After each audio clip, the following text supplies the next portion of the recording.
Good morning, everyone, and welcome to the Ankerstar Wealth Market Update. I'm your host, Allison Ankerstar, and today we'll be talking about earnings week this week, Elon Musk withdrawing his Twitter bid, and the benefits of the family office model. But before we begin, as a reminder, this is a financial education presentation and should not be construed as personal financial advice. Full disclaimer information is available at ankerstarwealth.com. Good morning, Steve. This week kicks off the 6-week earnings season. What do you expect from the first wave of earnings this week? Hey, good morning, everybody. Thanks for tuning in. Hopefully you had a fantastic weekend. Thanks for your patience for those that are clients. Obviously, we're redoing all the contracts. So that's taken a lot of time going back and forth. We're over halfway done. So thank you for your cooperation on that. All right. The question is about earnings season, which kicks off. And if you remember, every quarter, 13 weeks long, obviously, excuse me, contains 6 weeks basically of earnings that start with mostly big banks up front and some other players. And when those roll in, that kind of sets the tone for the remaining 5 weeks, right? So I think the heaviest week is like week 3 or whatever. But why this is particularly important right now is, if you kind of look at last week, we had a terrible first half. I mean, just terrible, worse than 52 years, terrible, right? So then we had a pretty nice move up last week. NASDAQ, which is obviously we're tech heavy in NASDAQ, moved up decently, up all 5 days last week. The futures are in the red this morning, but nice move up. So the question became, we had a good jobs number on Friday. The Fed minutes came out, no surprises. So are we kind of like on that way to recovery? And the last kind of what I would say litmus test is that earnings season needs to validate that it's not as bad as everybody's saying it's going to be. I don't expect earnings to be good. I don't expect it to be widespread. Companies are crushing earnings right now, but I do expect that if even a third of the companies are still continuing and are able to hit their numbers under current conditions with inflation, potential recession that we may already be in, then that would be a move for the stock market to go higher. I think negativity is largely priced in. So when companies miss earnings, I think it's going to be a yawn and people say, yeah, well, we expected them to miss earnings, right? Under current conditions. So that's why it's so important right now. When you really look at who's going to kick things off, Pepsi, starts with the first one tomorrow before the bell. And then you have Delta Airlines. You can't imagine that the airlines are probably going to post good numbers. Again, these are Q2 numbers, with some of the challenges they've had lately. And then you get on into the banks. And traditionally, the banks are supposed to do well in a rising interest rate environment due to net interest margin increase. So we shall see. So all eyes will be on earnings this week, and we'll see if it can maintain or see if we can, continue this bounce up out of the bottom that we've hit recently. Next, Elon Musk withdrew his bid for Twitter this week and ironically mocked them openly on Twitter. The stock has been crushed lately and is dropping today. Is it time to buy ticker TWTR? Well, I do think it's funny when you say, openly mocked on Twitter. So it's down here somewhere. So kind of clicking on, they said I couldn't buy Twitter, then they wouldn't disclose bot info. So that was initially it was, you're not big enough to buy Twitter. It's like, oh yeah, I can. He offered, I think it was $54 a share to be able to buy Twitter. And then not per share. What did I say? $44 billion deal. And the share price that he offered was $54.20 per share. There, I said it correctly. And then he said, hey, leadership has to disclose, the number of bots, fake accounts, blah, blah, blah. Leadership refused to do that. Now they're forcing him to buy Twitter after he withdrew his bid this weekend. And during that process, they're going to actually have to disclose all the information. They're suing him saying, damages and things from, bringing all this to light. And during the discovery, they're going to actually have to own up to all the things he asked them to own up to anyway. So it's kind of a train wreck in the fact that it might be interesting to watch, and get learn some legal stuff. But certainly they're going to go after Elon Musk, and his lawyer team for trying to, sue him for damages on that. So when you look at the actual stock, here's the stock, and here's kind of why you don't do certain things. And here was the announcement back in here, right? So there was rumors back in March and then April, that's the day, of course, that he announced it. I see it's on April Fool's Day, kind of priceless, right? Or Elon Musk style, if you will. Well, the stock jumps to 50, whatever the high was there, 50, almost $51. So when you look at, and you can see the 52-week range, it was up at 73. So, I mean, it was way back here, way back when. But when you get to the, people are like calling me, it's just like, hey, Steve, isn't this an arbitrage situation? The stock's sitting at $51. He's announced $54.20 a share. So shouldn't we buy as many shares as we can to take advantage of that $3.20 pop that we're going to get? And the answer is no. This deal may not go through. A lot of deals don't go through. And even if Elon Musk didn't pull the trigger on it, or pull a withdrawal on it, the DOJ can come in. I mean, there's lots of things that take deals down. But had you gone on the hype train here, look how much money you would have lost, about 40% on that, just trying to make $3. So that's why you don't do this stuff. I mean, if you want to do it as a small amount or as a trade, that's a little different than long-term investing, right? So trying to eke out $3 and you would have lost, $20 per share. So that's why you don't do it. Now, if you want to invest in social media, I have to say number one by far is Facebook and Meta now going forward, and the metaverse. That's really where I think things are going. Avatars, all of that stuff, which is a topic for another day. But if, another social media just changed their policies lately, and that's Snap. And when you look at Snapchat, this stock has also been kind of beaten up, but it's got a new program out there. Allison, what can you tell us about? I know you're a Snapchat user regularly. What can you tell us about that?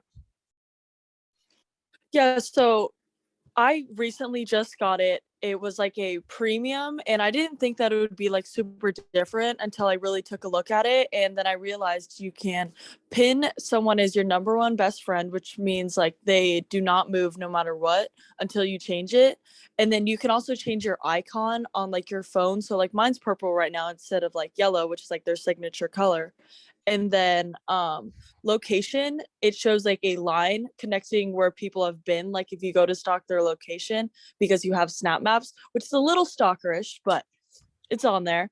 And then they have a planet system to show what number of best friends you are on their best friends list. So I definitely say it's worth it if you're like a super Snapchat user, but I definitely wouldn't go back to not using it, because honestly, like I like it a lot.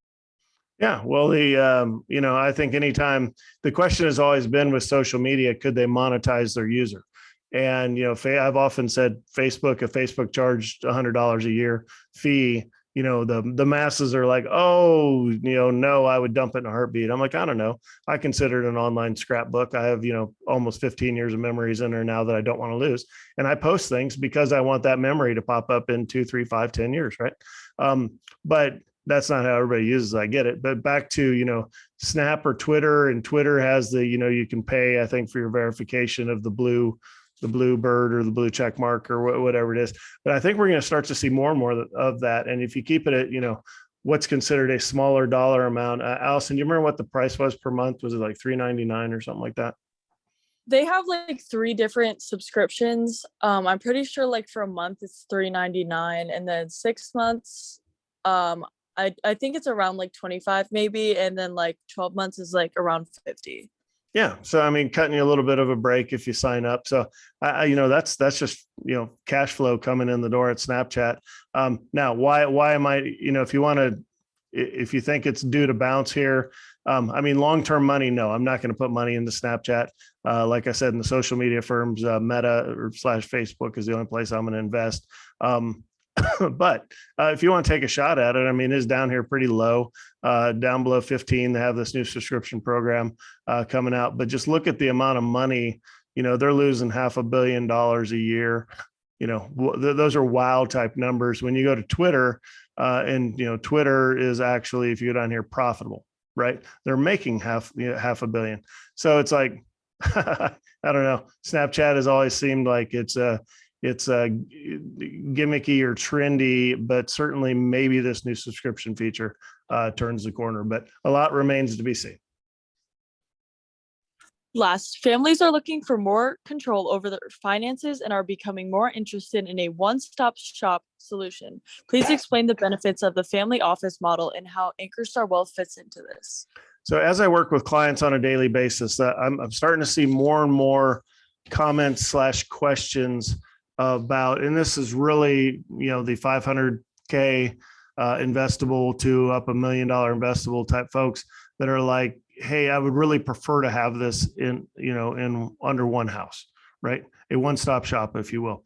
And in that case, what we're trying to do here at Ankerstar Wealth is provide some of those, what I would call family office light services. So right now I don't have a CPA or an estate lawyer that I use that is actually on my team. I have people that I refer out depending on who it is, their location, whether they want to meet in person, what they're looking for. So I have a referral network, but really what people, it seems, are starting to desire is they want to have one money manager or wealth manager that's a quarterback, and then have folks like estate lawyers and business development lawyers, how you structure businesses for my entrepreneur crews, as well as CPA. So it's really, you kind of have the wealth manager as a quarterback, and then everybody else kind of reports. So they only have to explain their story once, and then they can stay in that model for years. And you have all the history right there, so you know exactly what's going on. So really, I think it's very beneficial for folks to do that. So we're starting to offer some of that. In addition, well, I should say, and of course, the pricing will be different, right? So right now, we'll always still have our wealth management business, but as we transition to getting our building in March of 2024, which doesn't seem like that's that close, but you blink your eyes and it's here. But we'll be in a facility where I'll be able to bed down an accountant and a lawyer as the beginning of that team. And there'll be a price model that'll be for those level of services that combines that into one fee sort of thing. But in the meantime, for those that are becoming a little more disgruntled with the market, nope, wrong one, disgruntled with the market here. And let me do a quick switch of the, may not be able to do this like I thought I could. Well, I don't have it, so we will just kill this altogether. But the what we're looking at doing, get out of this, there we go. What we're looking at doing, and I was going to show the one sheet that we put out for, so our investment advisory board just met. We talk about all the themes that are going forward and talk about the alternate investment solution. So if you're a little disgruntled with the emotions of a stock market, there are private equity investments where you, again, put your money into them. They're not as liquid, so people can't just buy and sell out of them every day, that are more stable, that have decent returns. And honestly, the first half of 22, the private equity returns have clobbered market returns, right? And it's what endowments do. It's what the big players do. So why not offer that to everyone?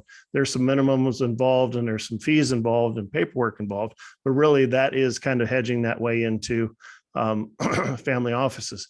That article that we had up earlier was saying that of your, generally, why I say family office light is generally a family office caters to 100 million and above crowd. Okay. We're not servicing that crowd, but that really means that those services are desired at the lower levels, say 1 million and up, but just not really available. So if I can offer that at a light situation where you start getting people into these things, they said that of the folks that are 100 million above, only about a third of their money is actually in the stock market. There's, a decent amount in real estate, and then the rest is in private equity / alternate investments. So really opening up the whole universe of investing to folks versus just tied to stocks and bonds. So kind of excited about that trend, excited to bring those services to you all. And we're going to have to mature into that. So please be patient, but a lot more coming soon as we transition towards offering the family office type stuff.